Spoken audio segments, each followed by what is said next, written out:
my name is Arlene Dool. I am from the Wet'suwet'en and Band, Gidimdan clan. It is a sad day in British Columbia, an even sadder day for Canada, when a 16-year-old youth has to go to the United Nations to stop the abuse served to us by the RCMP and the BC Ministry of Children and Families Development, the Attorney General's Ministry. As the failure of the Solicitor General's Ministry to ensure safe communities free from abusive government bodies, our journey a long one with many twists and turns along the way. Some days we didn't think we would make it from the abuse delivered. Our message today, the same since 1998, some 5 years later: stop abusing the children, stop leaving them on the streets, stop leaving challenged Aboriginal children on the streets with no means of survival. Will anyone ever listen? Today I speak of my mission to the United Nations, as we have exhausted every domestic means of resolution, including the Prime Minister's office. My mission, and the mission of the Street Kids Project, is that of the protection of the children. The protection of our future, which politicians take so very easily for granted. Although I am pleased to hear the BC Solicitor General, Mr. Rick Coleman, is willing to talk to the BC Union of Indian Chiefs with regards to the policing abuse. Talk is simple, not good enough. Nor can we focus the blame only on the policing community, as the BC Ministry of Children and Families Development shows cause to the policing abuse. The MCFD violates every rule in the book. They have been allowed to get away with it, as they were untouchable, above the law, corrupt. We cannot excuse the Crown, as they have failed to protect the children from the corruption within the MCFD and RCMP. They have failed, and we went to jail for it. Simply not good enough. Crimes against the children, crimes against humanity. Talk is simple. Not good enough this time.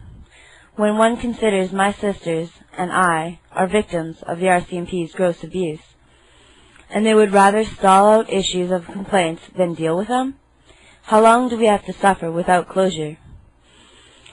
And to be complainants to the RCMP Complaints Commission and abused by the investigators, Internal Affairs has no integrity whatsoever, nor did the RCMP, or the Prime Minister's office for that matter. Then to be ignored and abused, and to have our rights denied by Miss Heafy of the RCMP Complaints Commission. In the last 4 years, why have the RCMP or MCFD never addressed our complaints? Complaints of gross, barbaric child abuse? They would rather work together and obstruct justice by covering up their negligence than be responsible. It was not good enough the RCMP took us away from our mother by their negligence. Then to be incarcerated in a prison model foster care system where neglect, abuse, and cover-up are the name of the game?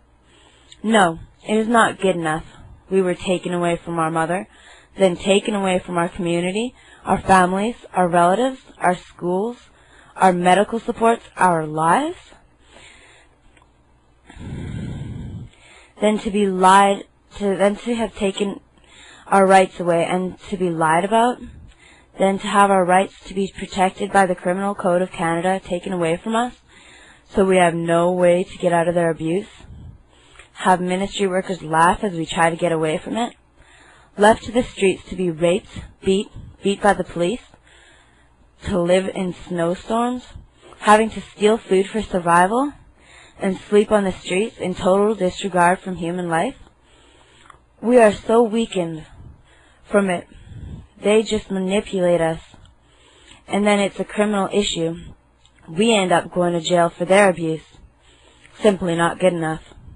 We clearly demand a criminal investigation by the United Nations Task Force And although not in war times, although this is debatable, if you are an Aboriginal youth in BC foster care, we will seek a precedent and call for issue of crimes against children, crimes against humanity. There are issues of Aboriginal cleansing, and clearly we seek the laws of the land to be applied to those found guilty for their crimes against the children, as then it will stop. An apology is simply not good enough when you try and kill children. I thank you for this time, and I thank you for your time in this matter. Arlene Duell, the Street Kids Project.